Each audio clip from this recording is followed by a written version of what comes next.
Matul 3 sekli li l-arazzi ilhom iżejnu s-sala tal-Kunsill, jew kif jafa kulħadd is-sala tal-arazzi fil-Palazz tal-Gran Mastru, dawn it-teżori ġieli ħallew darhom għal ftit biex isirilhom ir-restawr meħtieġ jew għal xi wirja lil hinn minn xtutna. Fl-1910 ngħidu aħna tniżlu minn posthom kollha kemm huma u ntbagħtu Franza, fil-fabbrika tal-Gobelin stess fejn kienu nħaddmu mal-200 sena qabel, u sarilhom restawr estensiv.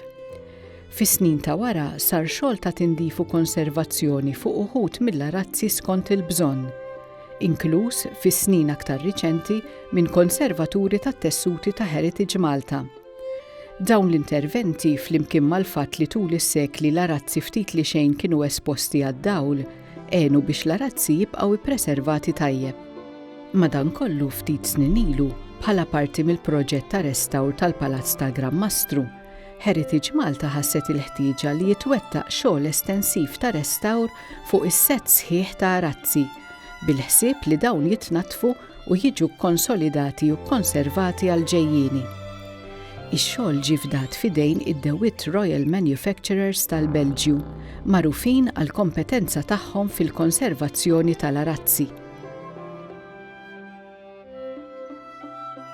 U hekk f'Ġunju tal-2024 l-arazzi tniżlu minn posthom, ġew irromblati b'reqqa kbira u ppakkjati f'kaxxi twal maħdumin apposta u qabdu triq lejn il-Belġju fejn damu kważi sentejn.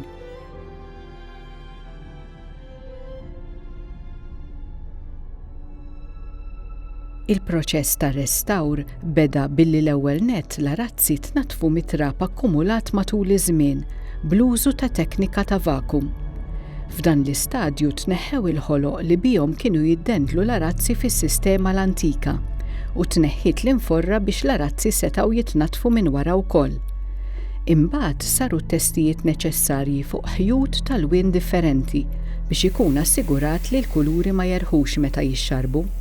Il-pass li jmiss kien li l-arazzi ttieħdu wieħed f'kamra apposta għal ħasil fejn infetħu ċatti wiċċhom il-fuq.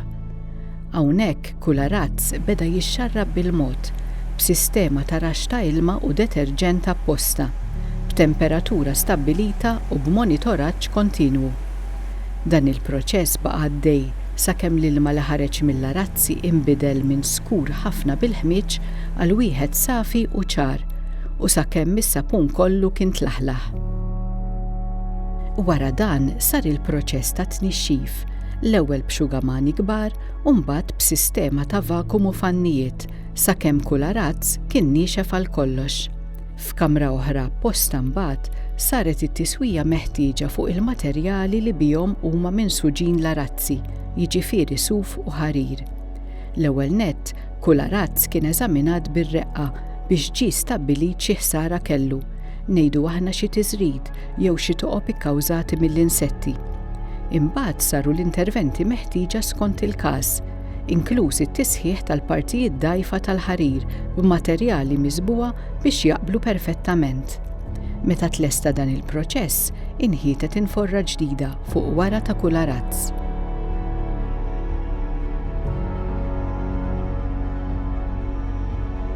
Tul iż-żmien li l-arazzi kienu l-Belġju, żewġ delegazzjonijiet minn Heritage Malta żaru l-laboratorji tad-DeWitt fl-2024 u l-2025 għal diskussjonijiet dwar ir-restawr li kien għaddej.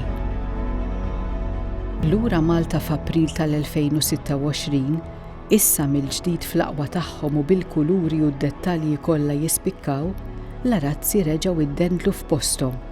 Din id-darba iżda b'sistema ġdida li fiha bosta vantaġġi. Fosthom insibu li t-toqol tal-arazzi issa hu mqassam aħjar u huwa aktar faċli biex l-arazzi jiddendlu jew jitniżlu minn posthom. Ir-riżultat aħħari ta' dan il-proġett ta' restawr li se jibqa' jitgawda għal ħafna snin u l-frod bnin ta' meta tim ta' nies jarfu jaħdmu jitfit f'armonija. Bħal ħoloq li jikkumplimentaw lil xulxin f'katina, mhux biss il-ħidma tat-timijiet rispettivi ta' Heritage Malta u tad-DeWitt, iżda wkoll il-ħidma tagħhom flimkien kemm f'Malta kif ukoll fil-Belġju.